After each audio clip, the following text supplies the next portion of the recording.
اگر اونچی جگہوں پہ ہی تعلق بنانے کا شوق ہے تو عرش کا مالک خدا سب سے اونچی جگہ ہے۔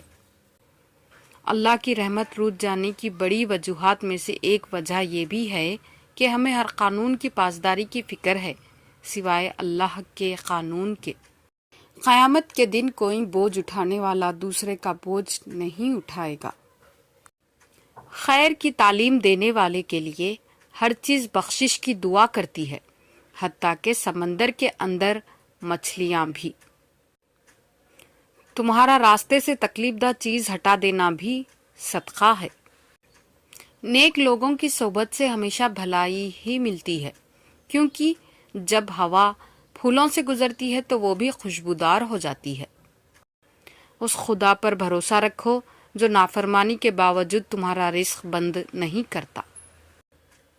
اس دنیا کے مزے تو بہت کم ہیں، ایک پرہیزگار کے لیے آخرت ہی بہتر ہے۔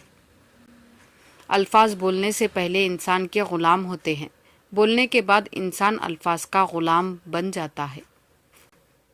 اور صبر اور نماز سے مدد چاہو، اور بے شک نماز ضرور بھاری ہے مگر ان پر نہیں جو دل سے میری طرف جھکتے ہیں۔ صبح کا آغاز صدقے سے کیا کرو، کیونکہ مصیبت صدقے سے آگے قدم نہیں بڑھاتی۔ بہت اچھا لگتا ہے تجھ سے مانگنا میرے اللہ، ساری زندگی مجھے کسی کا محتاج نہ بنانا۔ بد اخلاق آدمی جنت میں داخل نہ ہوگا۔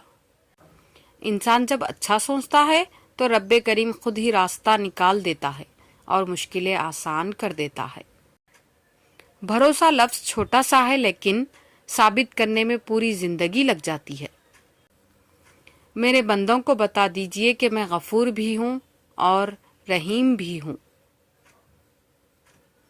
جنہیں آپ کی تکلیف کا احساس نہ ہو انہیں اپنی تکلیف کا احساس دلانے کی بھی تکلیف نہیں کرنی چاہیے۔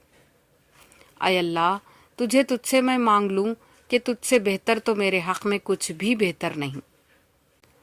نبی کریم صلی اللہ علیہ وسلم کا ارشاد ہے، اس شخص کی مثال جو اپنے رب کو یاد کرتا ہے اور اس کی مثال جو اپنے رب کو یاد نہیں کرتا زندہ اور مردہ جیسی ہے۔ بہترین انسان عمل سے پہچانا جاتا ہے، ورنہ اچھی باتیں دیواروں پر لکھی ہوتی ہے۔ خاموشی عبادت کا وہ پودا ہے جس کا پھل ہمیشہ میٹھا ہی ہوتا ہے۔ سچ تو یہ ہے کہ لوگوں کو پسند شکلیں اور پرسنالٹی ہی آتی ہے، کردار کا کوئی اچار بھی نہیں ڈالتا۔ کسی سے بدلہ لینے کا مزہ 2-4 دن رہے گا، لیکن کسی کو معاف کرنے کا مزہ ساری زندگی رہے گا۔ ہر وقت تنقید کے تیر برسانے کے بجائے اچھے کاموں پر حوصلہ افزائی بھی کرتے رہنا چاہیے، اس سے دوسروں کے دل میں جگہ بنتی ہے۔ عبادتیں اور تقدس اپنی جگہ، لیکن لوگوں کا دل دکھا کے جنت نہیں ملتی۔